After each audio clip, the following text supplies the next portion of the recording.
Have you ever had one of those days where you just feel off? You feel like your groove is gone, your mojo is gone, you're feeling bummed, and you're just lost. Maybe you're having one of those days right now. My name is Molly Richards. I am your host of LadyBoss Unplugged, and here is your 5-minute fix. Okay, like I said, we have those days, right, where you just feel like your groove is gone and you feel bummed or you feel unmotivated or you feel tired or spent or you feel sad or confused or lost, like all these different words you could put in, right? I've definitely been through this many different times in my life, in different seasons of my life, and maybe different times when I'm hormonal or I'm like not my healthiest or things like that. But it happens to all of us. I want you to know that I see you, I feel you, I am you, and you're not alone. So like I said, I've definitely been through this from when I was home with my 2 kids.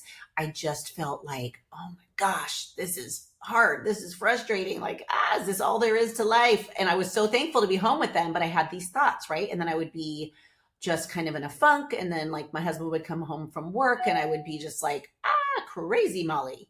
And I remember also having these feelings when I was an empty nester. And I really thought to myself, do I need help here? Like I'm actually depressed.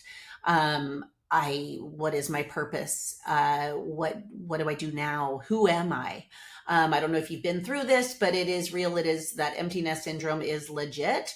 And then it gets a lot better once you realize, hey, like, yes, I do have a purpose. It is me. I do have a passion. It is this, and I got this. And now, do I get sad about my kids being grown up? Sometimes, but I look back with gratitude and now I look at how awesome they are and I just go and live in that moment. But I do remember being very, very sad back when I first became an empty nester. I remember being depressed when I was a younger mom and times were hard.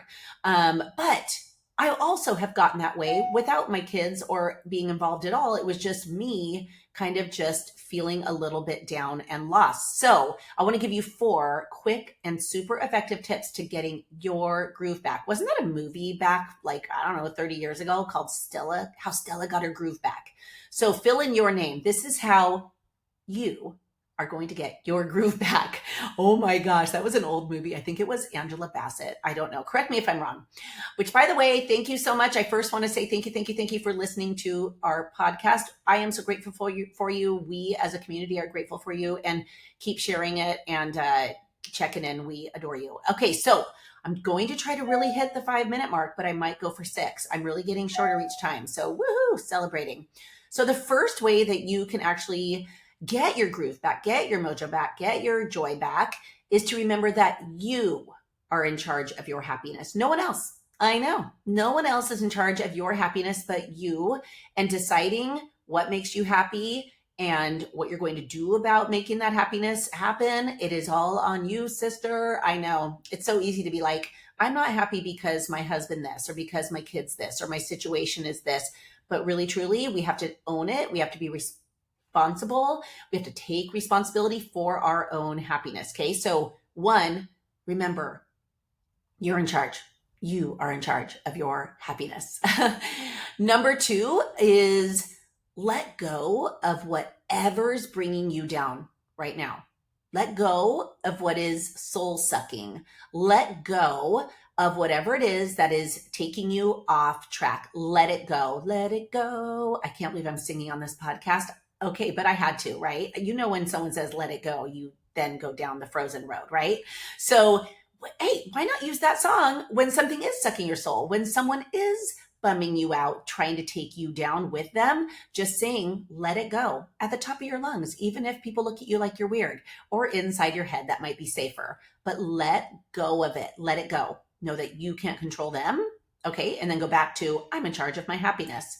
Number 3, learn something new. If you're like, I'm bored, I'm out of my groove, I don't know what to do, I need something else to fulfill this time, to fulfill me, I need something, learn something new. So I'm going to tell you, guess what I learned when I was feeling sad in the empty nest world? I learned pickleball. Let me know. Where are my pickleballers at? I was like, I don't know what this is. Am I playing tennis on a ping pong table? Am I going to be the youngest person playing? Because I did play with a lot of older people at the time and still do. And they're amazing and they crush me and they kick my butt. But I was like, you know what? I don't care what it is. People are smiling out there on the courts.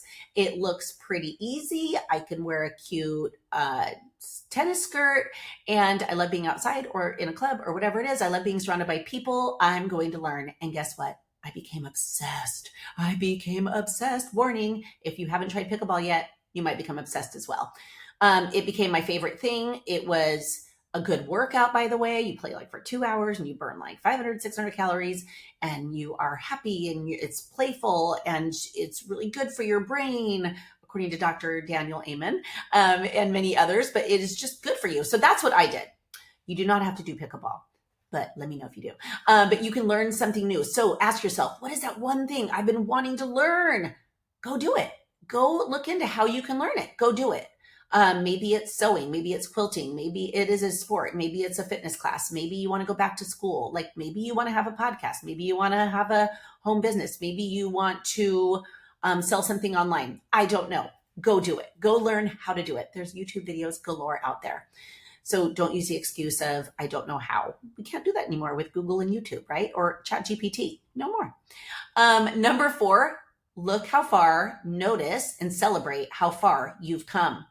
Really, many times we look at where we are and we go, where instead we need to look back and go, oh my gosh, I've accomplished so much, or I've raised humans, or look at me, I've done this, I've earned this title, I've made this money, I've made this impact, I've created this, I'm making a difference, I have a great relationship with so-and-so, I have a thriving marriage, or, whatever it is that you have done, notice how far you've come and celebrate. Okay. Celebrate.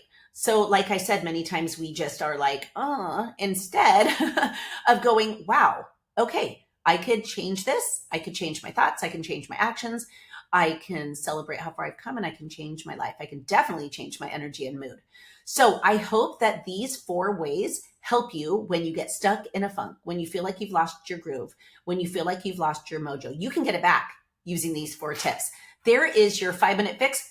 Y'all, I'm at 7:30. One day I will get this, but first and foremost, I want to say thank you for hanging out with me. See you on the next podcast. You're amazing.